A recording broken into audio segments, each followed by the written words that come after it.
Hey guys, I'm Keith Foskey, and today we're doing coffee with a Calvinist. Actually, two Calvinists. I've got Pastor Aaron Bell of Redeemer Church in Yulee, Florida, and he's an expert in the area of coffee.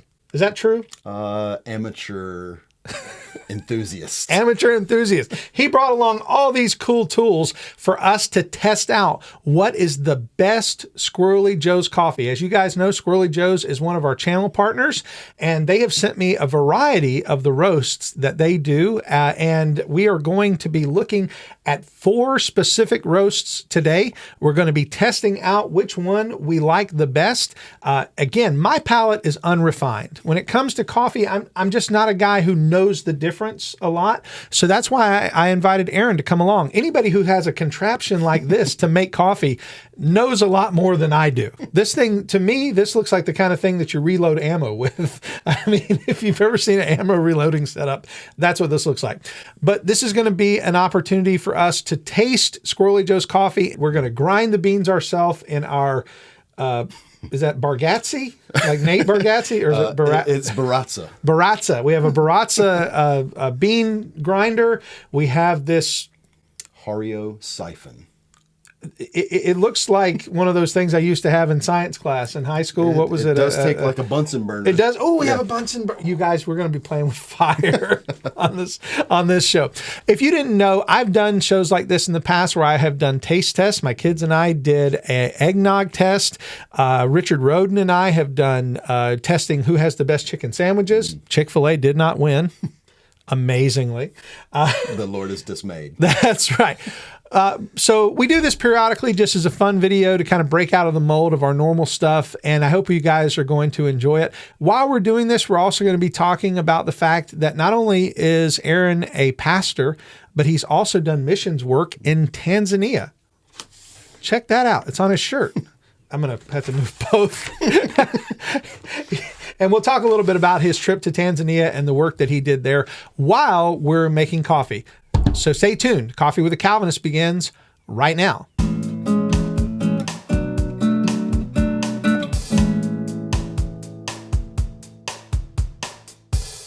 right, so first things first, we're going to talk about why we chose these 4. Squirrelly Joe sent me a few others, but we felt like narrowing it down to 4 would help us to have a reasonably length video. Obviously, we could do an 8-hour video on coffee, but we're going to have to make each one of these. So we wanted to narrow it down to just 4.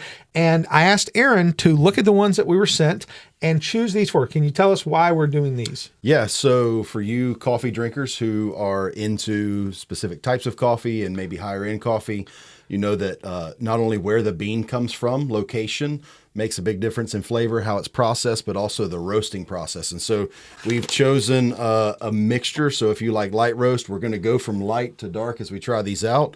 We've got a Costa Rica single origin that is a light roast. We're really looking forward to that. We've got a Brazilian from the Cerrado region, another single origin. This is a medium roast. Honor, the Ethiopian single origin coffee in a medium dark roast. Wisdom from Guatemala, a full dark roast. So if you like that heavy, dark, nutty roast, then I think that's where we're going to go there. I have to ask, I mean, does it really matter where it comes from? It makes a huge difference. So yeah, a huge difference. And I promise I'm not just like one of those guys. This is not an infomercial. It's like, can you tell me more? Well, actually, it's what Keith, it sounds like. If you call now. This is not an infomercial. I wanted to do this because, again, I wanted to learn what the differences were. Yeah. And I didn't realize how coming from different, because this is Costa Rica all the way to Ethiopia. Yeah. Is there absolutely. a eunuch in here? I hope not. Not inside the bag. Biblical jokes. Yeah. So this is just interesting to me. Okay, so what we're going to do is we're going to start with the light. We're going to go through the process. You'll see a quick edit here where we're editing together all of the grinding and percolating. What do you call it when you use this? Brewing. Brewing. We're brewing coffee. All right, and then you'll see us drink it and talk about again, with an unrefined palate and a refined palate, talking about how we enjoy it. A few moments later. Hey, did you ever see that scene in Breaking Bad where the guy's in the room and he's got the little and it just blows up?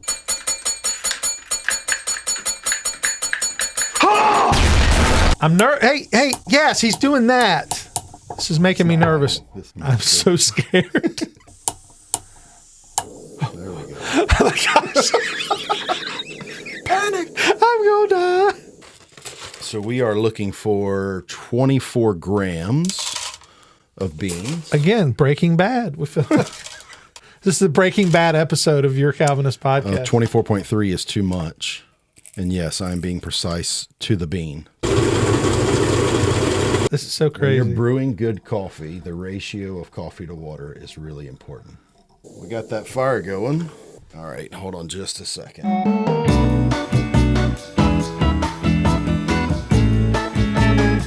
One eternity later. Okay, so you're going to explain to us how this Bunsen burner science experiment works. Yep. That thing scares me, y'all. I ain't going to lie. And so what's going to happen? That's a lot of fire right in front of my face. Yep. What's going to happen here is this water is going to start to heat up, and in not too long, when it's real close to boiling, we'll seal the top chamber down. It'll push the water up into the top chamber here. We'll add our coffee grounds. We'll stir. Spend about 1.5 minutes brewing. This is what's called a full immersion brewing method because all the coffee is in contact with all the water for the whole time. So not like your drip coffee maker where the water's slowly coming through.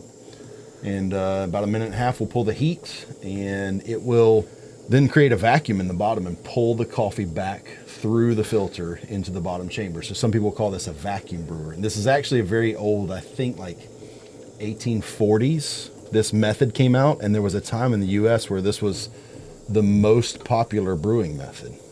But it is fun, a little theatrical. It is. It's very... Oh, look at this. So our heat is Oh, that is so neat. well hot here. We need to turn this down a little bit and control. I swear this... I mean, this... See? Okay. All right. I'm not going to lie. I feel like this is one of those Darwin Award moments where the whole thing just... Okay.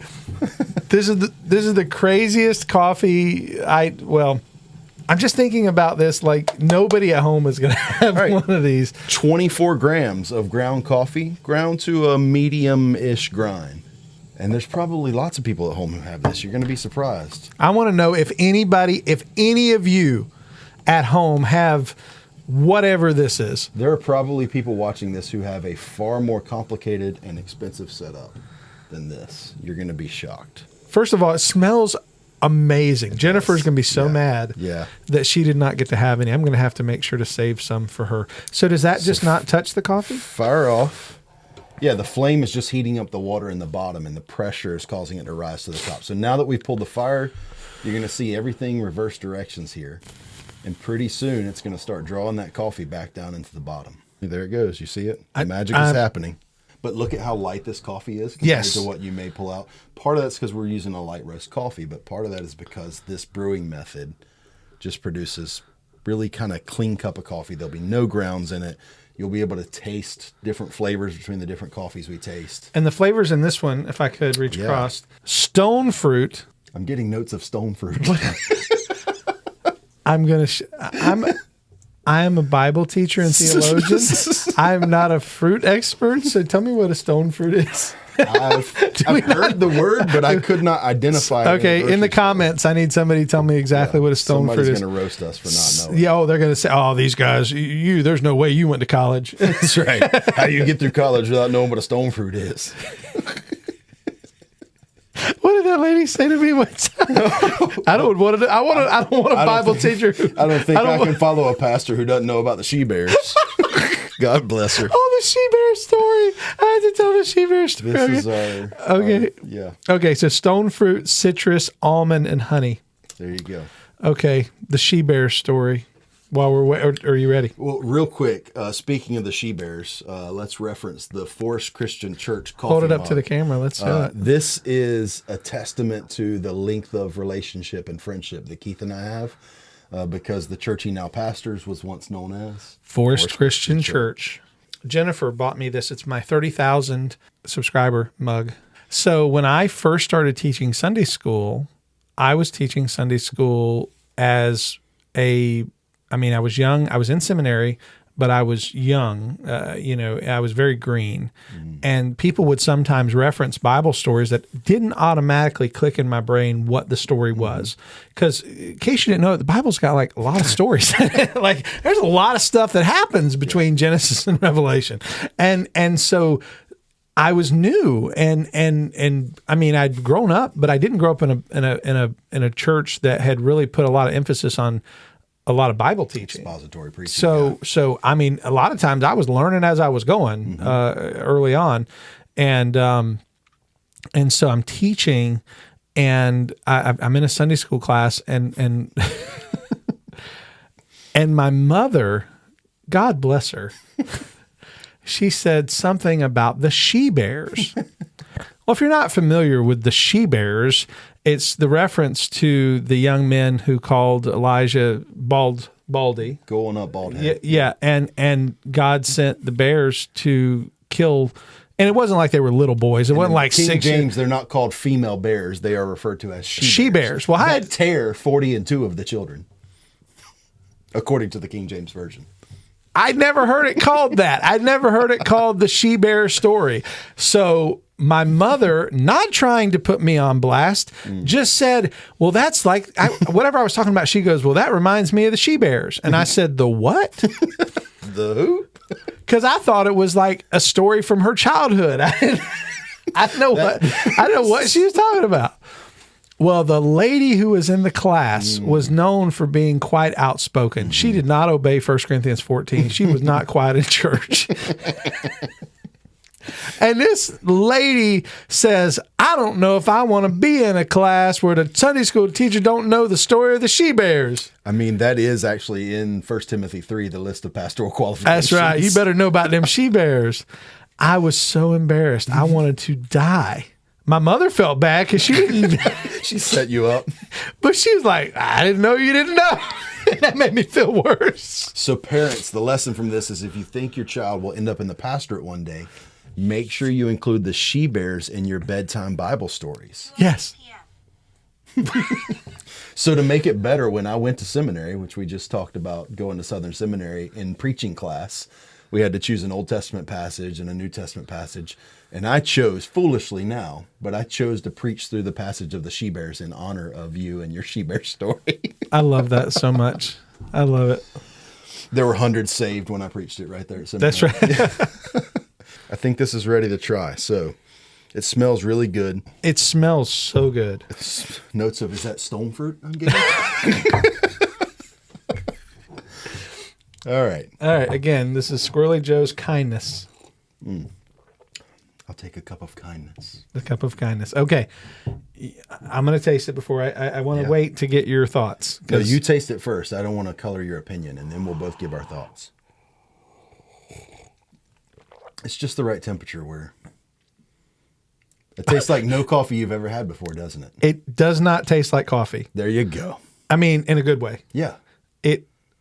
A lot of people will describe siphon coffee as a very tea-like a brewed tea, which we're in the South. We love tea. And so we're drinking this. There's no sugar, sweetener, no flavor. Yeah, that was the other thing. We're not This is just adding pure coffee, and it is. It has some sweetness to it. What do you think? You're not going to believe it. No, I'm here for it. I can taste the stone fruit.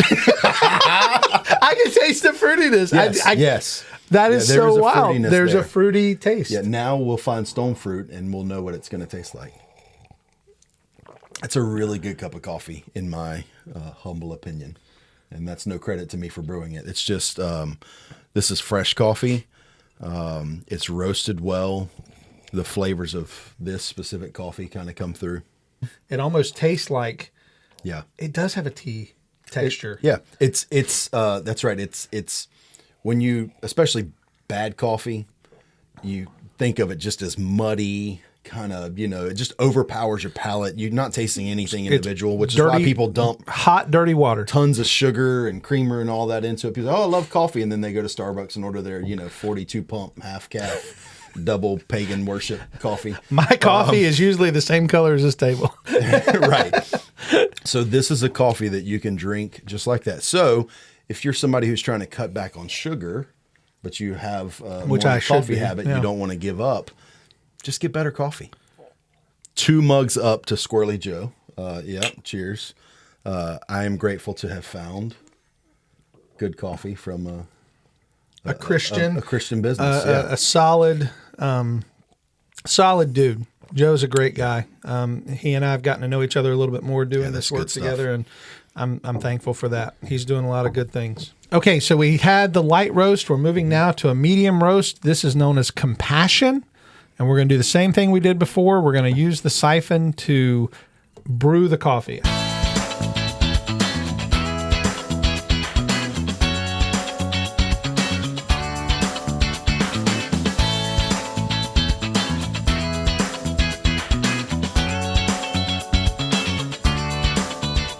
This is good coffee. If This you is- like a medium roast and a traditional cup of coffee, you're going to love Compassion, a Brazilian Squirrelly single Joe's origin from Compassion. Cerrado region. Okay, so while we're waiting for this time to cool, I'm going to show that you're wearing a shirt that says Tanzania because you recently made, what, a 30-hour flight to preach the gospel in Tanzania? It was only like 25. I'm still telling you, I make a 2-hour flight and I'm ready to die. Yeah. Yeah, it was two 8 or 9 or 10 hour flights, plus some shorter stuff. Yeah, I went to Tanzania and partnered with folks from Intensive Care Ministries Africa, missionaries named Jim and Janice Larson, who have become great friends, who our church is partnered with, and they're doing an amazing work of training pastors, native Tanzanian pastors, to exposit the Word of God, to exegete and to teach and preach expository sermons. So the ministry began with a focus on teaching the inductive Bible study method, something that you and I both share with our people and teach, observation, interpretation, application. But it moved beyond that to training and equipping pastors who in many cases have not only little biblical knowledge and education, but often very little education. Yeah, they see us and they're like, I mean, we have a glutton of riches when it comes to how much that we have the opportunity to learn and do. The biggest difference is, here in the U.S., we have resources galore and little to no appetite for the Word. Yeah. And in Tanzania, and I presume haven't been there, but in East Africa and beyond, you have people who are starving for the Word. They're very hungry. But the resources tend to be few. And so ICM Africa is making a generational impact on the church in Tanzania and actually in 4 other countries throughout Africa by teaching these pastors how to exposit God's Word so that their churches are not being built on repeating what someone else told them, or often the heresies and false teaching that get exported from the U.S. into other contexts. Instead, they are studying the Word for themselves, learning to be noble Bereans and teach and preach the Word. And God is blessing it profoundly and bringing life into these churches. They have trained, over the last number of years, they've trained more than 1,000 people who've graduated through their 3 different programs. And you have to imagine, think about a typical Sunday morning, hundreds and hundreds of pastors preaching in places that are far and wide spread across that country. They're teaching the Word of God in a way that they did not and could not before because of this ministry. So I was really privileged to be there for one of their annual conferences and teach through the book of Ephesians to about 100 pastors who have been through their program and graduated, but came back to be further equipped. And so while we were there, I was teaching Ephesians. Another brother was teaching through Colossians. And then another brother taught through a significant chunk of Genesis. And so these guys are getting line by line, verse by verse. Nice. Teaching and examples of how to do that. And so, it's a really amazing ministry I'm grateful to be a part of. That's awesome. Are you going back? I am, yeah. We're working on details for a trip this year where, Lord willing, I'll be in Malawi and also in Tanzania. And you have to teach through an interpreter? Or does a lot of them speak English? This last trip I did primarily teach through an interpreter, but there are some other opportunities out of country where English is more prevalent, and so I'll be able to it'll be a mix of both in future trips. Awesome. Yeah. Well, I just want to say this to the audience. If anybody's interested in what he's doing, reach out. Redeemer, give me your church website. Yeah, so our church is rcculee.com. And that's Yulee, Yulee. Yeah, everybody in the world doesn't know how to spell Yulee. RCC Yulee is our church website. I'm happy to have people contact me. ICM Africa, Intensive Care Ministries Africa, you can connect with them through Facebook also. It's a really vital ministry. It'd be great for folks to support, and we're looking forward to a long and fruitful partnership with them. Awesome. Yeah. All right, guys, we're moving to number 3, which is our medium dark roast. It is called Honor from Squirrelly Joe's, and it has blackberry, cane sugar, plum, and vanilla. Cane sugar, that's going to be, this might be my favorite because I like a sweeter coffee. I mean, I like it coated in cream and sugar. 1 metric pound of sugar.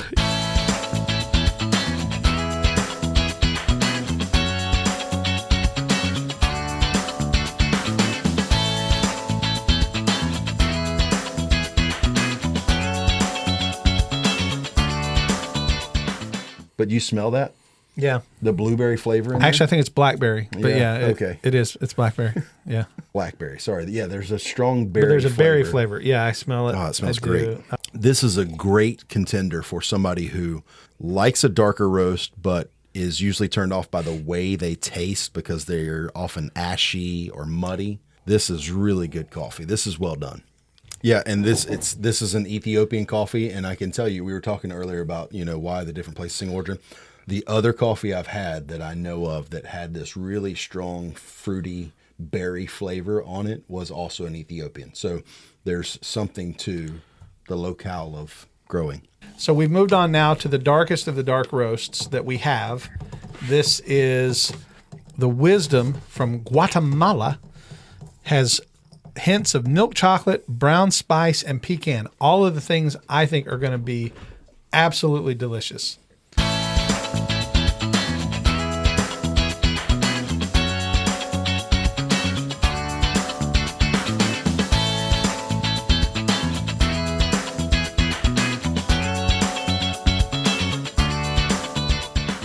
This to me tastes more like what I think coffee should taste like, if that sounds like a weird thing.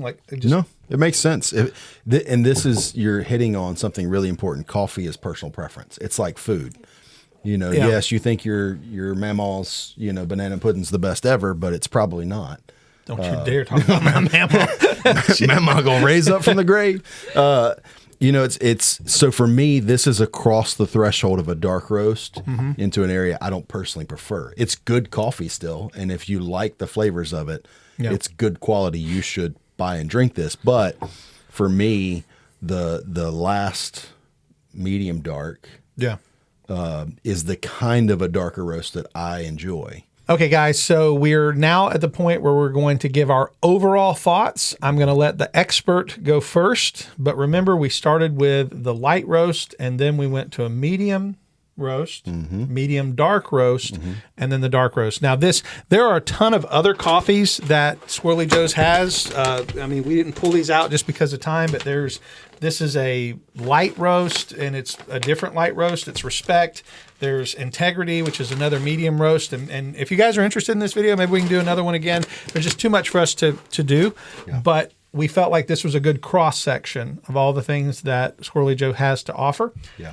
And I want you to give me your honest opinion. Yeah, so first of all, my honest opinion is that this is good quality coffee. This is my number one preference is very close. And I would buy these 2 bags of coffee together and alternate between them at home. So the medium dark roast, Honor, the Ethiopian, is really great. And the light roast, Kindness, is really great. Today, I would edge out Honor over Kindness. And that would be my order for those 2. The medium roast, the Compassion, was probably my least favorite. Again, and it's just personal preference. I prefer the dark roast that we had last a little bit more than that. But and this is all personal preference. But 100%. for you, this is the order. This going is how from I here would rank them. to here. So if you want to order from Squirrelly Joe the Aaron Bell sampler pack, I'm sure he'd be happy to send you all 4 bags. Yeah. And you can try those out. But yeah, all really great coffees. I just really enjoyed these 2. And like I said, I would buy those 2 bags because sometimes you're in the mood for, a heavier flavor or lighter flavor, and just rotate between the 2 of them. Okay, so for me, as I said going in, I do not have a refined palate. I don't come at this with any type of expertise, but I do know this: all of the coffee tasted a much higher quality than what I'm used to. I keep thinking of Buddy the Elf. You did it! Congratulations! World's best cup of coffee. This is definitely the best coffee I've ever tasted, and I've tasted a lot. Mm-hmm. It's just not. It's not my thing like it is Aaron's, but I certainly can say definitely good quality. For me, the top spot is going to go to the light roast, and that's probably because I do have the unrefined palate. I'm just going after what tasted the best to me. It's an easy entryway. The light roast. But here's where it really switches up for me is the very next one that I would probably be most likely to buy and drink would be the darkest roast, which seems like it's like 2 absolutely contradictory ideas. But for whatever reason, it just tasted, I liked the taste of both of these. And it might be the hints of the different things that were in them.